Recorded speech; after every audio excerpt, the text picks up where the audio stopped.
अति श्रद्धेय मेरा मित्र तथा बन्धुगण, म फेरि तपाईहरु समक्षमा श्रीमद् भागवत गीताका दिव्य उपदेशहरू वाचन गर्न गइरहेको छु। विगतको समयमा 7औं अध्यायसम्म हामीले समाप्त गरेको थियौं र जसमा भगवान कृष्णले अर्जुनलाई मानव जीवन, कर्तव्य, मृत्यु अनि शरीरमा हुने इन्द्रिय, मन, बुद्धि, चित्त, अहंकार, स्वर्ग फलादि यसै गरेर मोक्षका कुराहरू विभिन्न तरिकाले बताउनु भएको छ र त्यसै सन्दर्भमा आज 8औं अध्याय म सुरुवात गर्दैछु र नेपाली रूपान्तरण म वाचन गर्न गइरहेको छु र यसमा अर्जुनले के सोध्नुहुन्छ, के शंका छ अनि भगवानले के बताउनुहुन्छ यसलाई हजुरहरूले सुनेर लाभ उठाउनुहुन्छ होला भन्ने आशा राखेको छु र म आफ्नो वाचन प्रक्रियालाई अगाडि बढाउँदैछु। ओम पूर्णमद पूर्णमिदं पूर्णात् पूर्णमुदच्यते पूर्णस्य पूर्णमादाय पूर्णमेवावशिष्यते। 8औं अध्याय। हे कृष्ण, ब्रह्म त्यो के हो, के आध्यात्म र कर्म के, अधिभूत के हो, अधिदैव भनिन्छ के, अधियज्ञ यहाँ के हो, देहमा कसरी छ त्यो, योगीद्वारा कसरी त्यो जानिन्छ अन्त्यमा प्रभु। अब यहाँ निकै जटिल जिज्ञासा उत्पन्न भएको छ अर्जुनलाई। फेरि अर्जुन अझै सोध्नुहुन्छ यो आदि दैव, आदि यज्ञ, अक्षर, ब्रह्म के हो भनेर यसरी विभिन्न तरिकाले सोध्दाखेरि भगवानले के भन्नुहुन्छ त? श्री भगवानुवाचः परम अक्षर ब्रह्म अध्यात्म जीव रूप नै भूत भाव पर सृष्टि त्याग कर्म कइन्छ। परम अक्षर ब्रह्म हो, स्वभाव आध्यात्म जीवात्मा हो र प्राणीहरूको सृष्टि यज्ञादि कर्ममा द्रव्यादिको त्याग भाव रहनु नै कर्म नामले पुकारिन्छ, अर्थात् त्याग नै कर्म हो। अब विशेष गरेर परम पुरुषलाई नै ब्रह्म भनिदो रहेछ, जो आदिकाल, जो परब्रह्म परमात्मा सर्वव्यापक हुनुहुन्छ, सबैको घटघटमा हुनुहुन्छ, हृदय सम्राट हुनुहुन्छ, प्राणी जगतलाई र सबैको साक्षी, पाप पुण्यको साक्षी गर्नुहुन्छ, उहाँ नै ब्रह्म भनिदैछ। अध्यात्म के हो त भन्दा जीवात्मालाई नै अध्यात्म भनिएको रहेछ। फेरि अगाडि भनिन्छ छ र त्व अधिभूतै हो, पुरुष अधिदैव हो, पार्थ यो देहमा जान मनै हुँ अधियज्ञ हो। यसरी उत्तर दिनुहुन्छ, हे अर्जुन, छ र त्वको भाव अधिभूत हो अनि पुरुष जुन हो त्यो नै अधिदैव हो। प्राणीहरूका देहमा रहने म आत्मा नै अधियज्ञ हो। म अधियज्ञ भन्नाले पनि मलाई नै बुझ्नुपर्छ, जुन आत्मा हुन्छ हरेक प्राणीको हृदयमा र उनै अधियज्ञ हो भनेर बताउनुहुन्छ। अन्त्यमा जो मलाई नै सम्झेर देह त्याग्दछ ऊ मेरै रूपमा मिल्छ, यसमा छैन संशय। यहाँ सजिलो र उपाय बताउनु हुँदैछ र अन्त्यमा हरेक प्राणीहरू, विशेष गरेर त मानव जातिलाई भनिएको है, मानव जातिले अन्तिममा मृत्यु सत्यामा अन्तिम श्वास सँगसँगै मलाई सम्झेर यदि देह त्याग्छ भने त ऊ अवश्य पनि मेरो पदमा मिल्छ, ममा मिल्छ, यसमा कुनै प्रकारको शंका छैन भनेर बुझाउनुहुन्छ। त्याग्छ आखिरमा देह जे जस्तो भाव सम्झी, सधैँ त्यही चिन्तना गर्दा त्यहीमा मिल्छौ गई।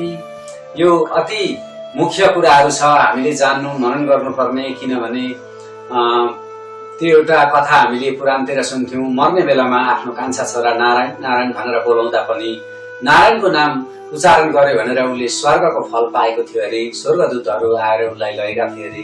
त्यस्तै यहाँ भगवानले भन्नुहुन्छ अन्तिममा मलाई सम्झिन्छ भने ममा नै आएर मिल्छ भनेको छ।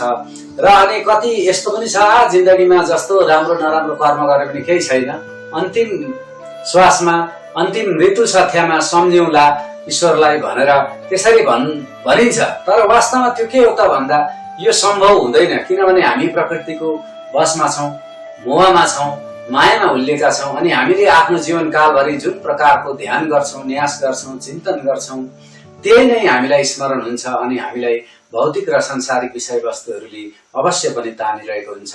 त्यति बेला परमात्माको नाम आउला नआउला, कस्तो गतिमा हाम्रो मृत्यु हुन्छ यो भविष्य कसैलाई थाहा हुँदैन। त्यसले गर्दा चाहिँ समय काल देश परिस्थिति छँदै आफूले चाहिँ परमात्मालाई ज्ञान प्राप्त गरेर उहाँलाई भज्नु नै श्रेष्ठ हो कि जिन्दगीमा हामीले यसरी पहिलेदेखि नै भज्ने बानी छ भने अवश्य पनि अन्त्यकालमा उहाँलाई हामी स्मरण गरिन्छ। त्यसैले त सबै बेला मलाई सम्झिँदै लड, मन बुद्धि ममा सुम्पी मैमा पुग्छौ सुनिश्चय। हे अर्जुन, त्यसले गर्दा तिमीले हर पल हर श्वास प्रश्वासमा मलाई सम्झिँदै तिमी आफ्नो युद्ध गर, मन पनि ममै बुद्धि पनि ममा सुम्प। त्यसले गर्दा तिमीलाई कुनै प्रकारको संशय हुँदैन, तिमी मृत्यु पर्यन्त ममा मिल्नेछौ भनेर बताउनुहुन्छ। अभ्यास योगले पार्थ नडुलाई कतै मन, सुचिन्तन गरे भेट्छ त्यो दिव्य परमेश्वर। सबै प्रकारको विषय वस्तुहरूलाई छोडेर अभ्यासले आफ्नो मनलाई चाहिँ कहीँ पनि उम्किन नदिकन परमात्माकै चिन्तन गरेर आफ्नो समय बिताउनु। त्यसो गर्दाखेरि अवश्य पनि तिम्रो मोक्ष गति हुन्छ भन्नुहुन्छ।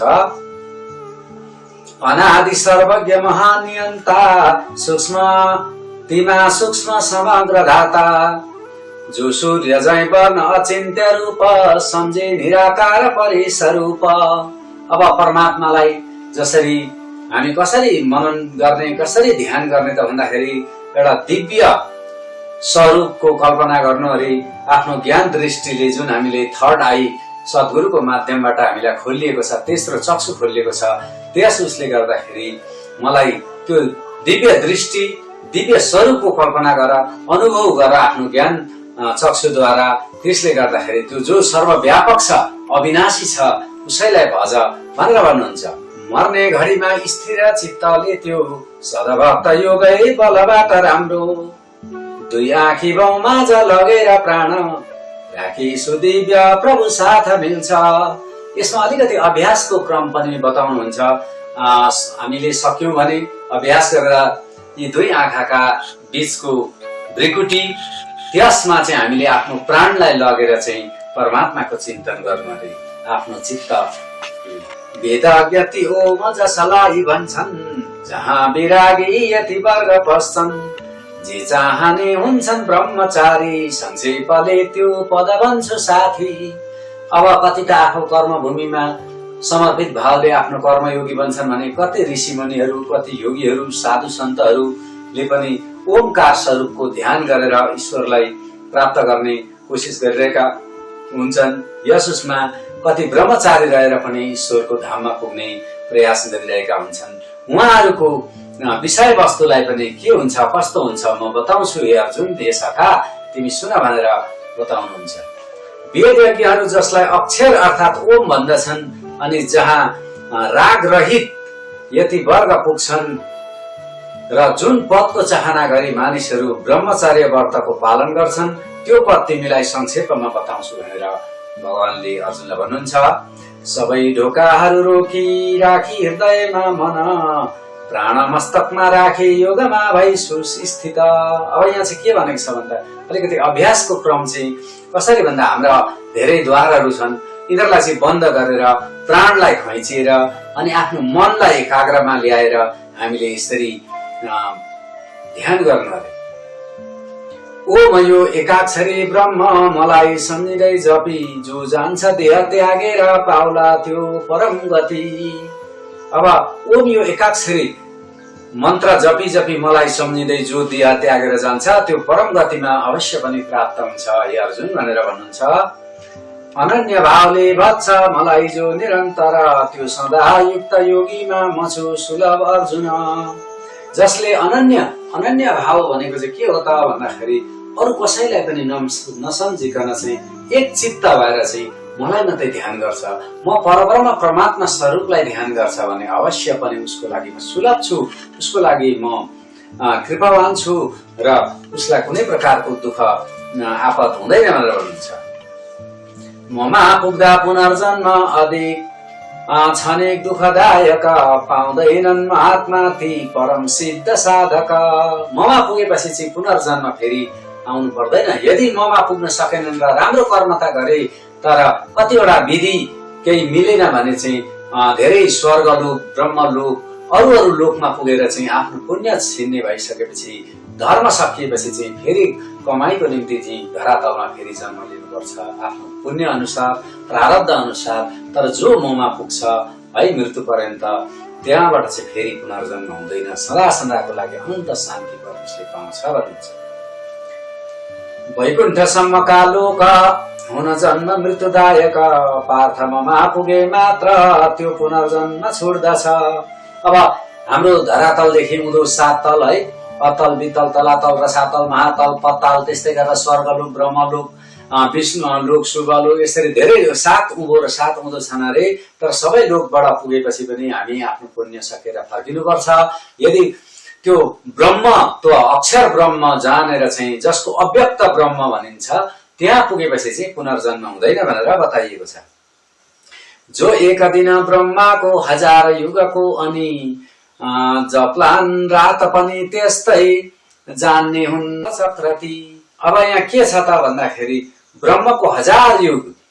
अब हामीले के छ त भन्दा हाम्रो त सत्य त्रेता द्वापर कली, यसको आफ्नो आफ्नो समय छ। 4,32,000 कलियुगको आयु छ भने त्यसको डबल 8,64,000, त्यस्तै गरेर त्रेताको अनि सत्यको आफ्नो आफ्नो आयु हुन्छ है। यो 4 युग चाहिँ 1000 पल्ट घुम्दाखेरि चाहिँ ब्रह्मको चाहिँ 1 दिन हुन्छ अरे।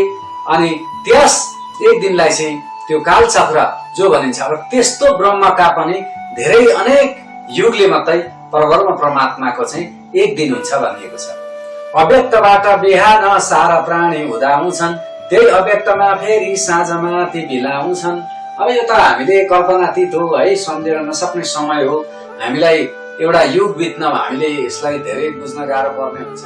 त्यस्ता युग 1000 पल्ट, ब्रह्माजीका 1000 युग भनेपछि कति समय हो त। त्यस्तोको पनि उहाँको जो ब्रह्मको चाहिँ 1 दिवस मात्रै हुन्छ अरे।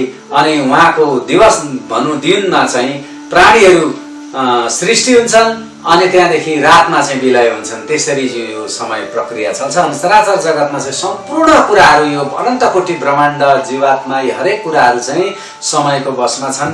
तर साक्षात् परब्रह्म परमात्माको चाहिँ बसमा समय छ। त्यसले गर्दा उहाँलाई चाहिँ अव्यक्त रूपमा हामीले लिन सकिन्छ। अव्यक्त भनेर बुझ्नुपर्छ। भूतवर्ग त्यही हो यो भई बाध्य बनी बनी बेलुकी नासिने पाथ बिहान उजिने। अनि त्यसरी अव्यक्त ब्रह्मबाट चाहिँ दिनमा पैदा हुने र रातमा विलय हुने। तर त्यो कति समय हो भनेर तपाईँ हामीले गन्ती गरेर नसकिने, कल्पनातीत त्यो त्यति बेसी समय हुन्छ। यसलाई हिसाब गरेर भन्नु हो भने धेरै गाह्रो पर्ने हुन्छ र त्यति बेसी समय। तर अव्यक्त यो भन्दा अर्को अव्यक्त दूर छ, नासिन्दा पनि यो सारा त्यो नासिन्न सनातन। त्यो अव्यक्त भन्दा पनि पर चाहिँ अझै अर्को अव्यक्त छ अरे, जुन चाहिँ चराचर जगत सम्पूर्ण ब्रह्माण्ड नै नाशवान हुँदा पनि त्यो चाहिँ त्यो सत्य सनातन चाहिँ त्यो चाहिँ कहिले पनि नासिँदैन अरे। भनेपछि हामी सनातन मान्ने, सनातन धर्म भनेर हामी एउटा गौरवान्वित छौँ। तर वास्तवमा सनातन भनेको चाहिँ पारापूर्व कालदेखि पुर्खाहरूले गरेर ल्याएको कुरालाई चाहिँ मानिँदैन। यसलाई चाहिँ सत्य ईश्वर नै सनातन हो, जो चाहिँ सधैँ रहिरहन्छ, एकामा एउटै स्वरूपमा रहिरहनुहुन्छ र उहाँलाई जान्नु र भज्नु चाहिँ वास्तविक सनातन। त्यो अक्षर अव्यक्त त्यो भनिन्छ परम गति, जहाँ गई फिर्नु पर्दैन हो परम धाम नै त्यही। त्यो अब अव्यक्त ब्रह्मदेखि पनि पर जुन छ त्यस ठाउँमा पुगेर फेरि त्यसलाई परमधाम भनिन्छ र उहाँ पुगेर पुनर्जन्म हुँदैन भनेर बताइएको छ। त्यो पल्लो पुरुषै मिल्छ अनन्य भक्ति मार्फत, जसमा छन् सबै प्राणी जसले पूर्ण छ यो सब। त्यो अनन्य भक्ति अघि पनि मैले भने कि अरू कसैतिर आफ्नो चित्त नडुलाएर चाहिँ साक्षात् परब्रह्म परमात्मामा, आफ्नो सर्वव्यापक ईश्वरमा, निरञ्जन निराकार ईश्वरमा चाहिँ यसरी ध्यान गर्यो भनेदेखि चाहिँ त्यसलाई अनन्य भक्तिले चाहिँ हामीलाई त्यो ठाउँमा पनि पुर्याउँछ। जुन जुन बेला गई योगी नफिर्ने फर्किने गति, पाउँछन् भन्छु त्यो बेला हे पार्थ सुन यो घडी। अब योगीहरू चाहिँ कुन कुन बेला चाहिँ प्राण त्याग गरेर कहाँ कहाँ पुग्छन्, कहाँ पुगेर चाहिँ फर्किन्छन्, कहाँ पुगेर चाहिँ नफिर्ने लोकमा पुग्छन् त्यो बताउँछु हे अर्जुन, हे सखा भनेर भगवानले भन्नुहुन्छ। अग्नि ज्योति दिवा शुक्ल 6 महिना उभौलीमा मरेका ब्रह्मविद योगी पाउँछन् ब्रह्म रौँ त्यहाँ। दुई बाटाहरू मध्ये अग्निमय ज्वालामा ज्योतिर्मय दृश्यमा दिउँसोको समयमा शुक्ल पक्षमा र उत्तरायणका 6 महिनामा परेका ब्रह्मज्ञानी योगीहरू ब्रह्ममा पुग्छन्। मर्ने पनि समय दिएको रहेछ बन्धु कि हामीले अब दुईटा पक्ष छन्, शुक्ल पक्ष र कृष्ण पक्ष। यसमा शुक्ल पक्षमा मर्ने, दिउँसो मर्ने, यसरी उज्यालोमा अग्निको ज्वालामा यसरी मर्ने एउटा ज्योतिर्मय दृश्यमा जो आफ्नो प्राण त्याग गर्छन् भने उनीहरू सिधै आफ्नो परमधाममा पुग्छन् भनेर बताएको छ। उहाँ पुगेर चाहिँ ती योगीहरू फर्किँदैन अरे। तर अब फर्किने चाहिँ कस्तो अवस्थामा आफ्नो प्राण त्याग गरियो भने चाहिँ फर्किनु पर्छ त, यो पनि हामी हेरौँ। कृष्ण धुम निशा त्यस्तै छ महिना उधौलीमा मर्ने गई चन्द्रलोकैमा भोगेर आउँछन् यहाँ। धुवामा राति कृष्ण पक्षमा र दक्षिणायन 6 महिनामा मर्ने योगी चन्द्रलोकमा गई भोग गरेर फेरि यहाँ आउँछन्। अब यो उधौली र उभौली भन्छ है, उत्तरायण र दक्षिणायन, साउदर्न हेमिस्फियर र नर्दर्न हेमिस्फियरको कुराहरू आउँछ धरती घुम्दाखेरि। र त्यही कुरालाई भन्न खोजिएको, त्यसको पनि राति अँध्यारोमा कस्तो कस्तो अवस्थामा है कृष्ण पक्षमा त्यसरी प्राण त्यागियो भने चाहिँ राम्रै कर्म गरे बापत पनि चन्द्रलोकमा गएर चाहिँ सुख भोग गरेर फेरि आउनु नै पर्छ अरे। तर राम्रो गर्ने छ भने, आफ्नो संस्कार राम्रो छ भने राम्रै कुलमा जन्म लिन्छ अनि फेरि आफ्नो भाग्य पुण्यले गर्दाखेरि त्यसरी मृत्यु चाहिँ त्यो यहाँ तोकिएको शुक्ल पक्षमा दिवसमा त्यसरी पाइयो भने चाहिँ त्यसरी हामीले सजिलैसँग चाहिँ परमधामको बाटो पाउँछौँ अरे। शुक्ल कृष्ण दुईवटा जगतका हुन् सनातन, फिर्दैन एकामा जाने अर्कामा फिर्छ गई पुनः। यहाँ भनेको छ कृष्ण पक्षमा मरियो भने गएर आफ्नो पुण्य सकेर फर्किनुपर्छ, तर शुक्ल पक्षमा फर्किनु पर्दैन भनेर बताइएको छ। र यी दुई पक्ष पनि सनातन मानिन्छ कि यी कहिले पनि नासिँदैनन्। सुयोगी मार्गै जाने कोही पर्दैन मोहमा, त्यसमा त सदैव हे पार्थ युक्त भई लाग युगमा। अब यहाँ अर्जुनले भन्नुहुन्छ यो सम्पूर्ण कुराहरू बुझिसकेपछि संसारिक विषयवस्तुहरू आपद विपदमा, नाफा नोक्सानमा, मृत्युदेखि कुनै प्रकारको डर मान्दैन रे। यो सम्पूर्ण सत्य यथार्थ कुराहरू बुझ्नेलाई चाहिँ कुनै प्रकारको त्यो हुँदैन, किनकि माया मोहलाई जितेर आफ्नो मनलाई कन्ट्रोल गरेर उसले परमात्मामा आफ्नो चित्त लगाएको हुन्छ। जे वेदमा यज्ञ तथा तपस्या दानादिमा सत्फल छन् कहेका, जानेर यो ती सबदेखि माथि पुग्ने छ योगी परधाम पारी। अब कतिवटा हामीलाई यो धर्म गर्यो भने यो फल मिल्छ, ऊ फल मिल्छ भनेर कति आशावादी पनि भएर हामीले कर्म गर्ने गरेका छौँ। तर यी सबैले तपस्याले कुनै हामीले इच्छा राखेर गर्यौँ भनेदेखि चाहिँ त्यो हामीले पाउँछौँ। हाम्रो यदि निस्वार्थ निष्काम भाव छ भने पाउँछौँ, तर त्यो फल कर्म फलले चाहिँ हामीले अवश्य पनि बाँध्दो रहेछ।